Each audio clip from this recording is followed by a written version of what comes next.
The last of the 10 plagues was the plague of the firstborn. And it was at this plague where all the firstborn of the Egyptians were killed, annihilated, except for Pharaoh, and the Jewish firstborn were allowed to live.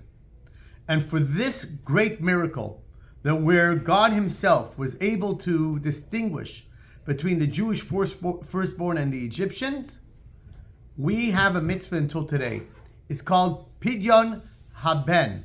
We redeem our firstborn children for 5 silver coins, and for that we're allowed to keep our children instead of sending them off to eternal service to God. Now, where did the 5 silver coins come from? Why that number?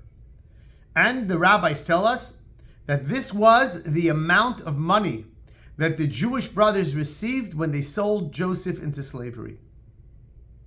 And there is this connection here. Why?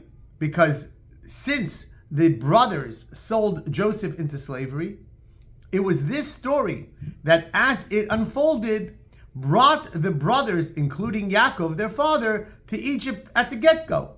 And that was de facto the beginning of the exile of the Jewish people in the land of Egypt until their redemption.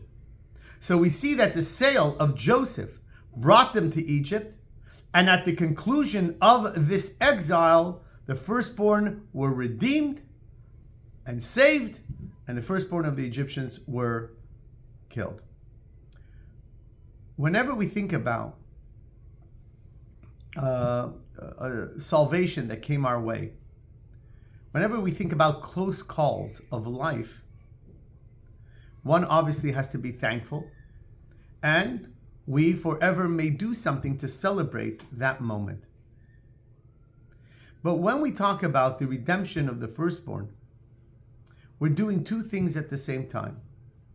Not only are we recalling that we are grateful to God that he allowed us to live and not perish like our enemies, we're also at the same moment, besides celebrating it, recalling the reason why we almost got into a terrible situation to begin with.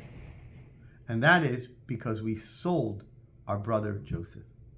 So when we redeem ourselves, we take those 5 silver coins as a token of remembering that when it comes to bettering our ways, when it comes to changing our past in life, it's not only always to be thankful that we were given a second chance and we could do better, we also deep down keep reminding ourselves of what got us into trouble in the first place. You know, today in Israel, and we've said this throughout the history of the Jewish people, that when unfortunately our enemies befall us, that's when we're most united. In Israel today, there's already chatter that the unity is being tried and tested even just a mere 100 days after the tragedy of October 7th. And people are careful, and they don't want that to happen. They see that at least the one benefit that came out of this tragedy, that Jews are all united and really stand together and determined about what they need to do and where they need to be, and don't want to be in a position where Jew is being pitted against Jew, and that we're fighting with each other, and there's this inner turmoil in our very fiber of our community. So, as Jews do with the redemption of the firstborn, don't always just be thankful that we're able to do things a little bit better.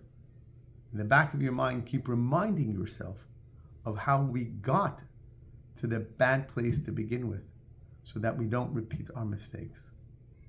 Remember that as long as we're united, we can accomplish anything. Good Shabbos.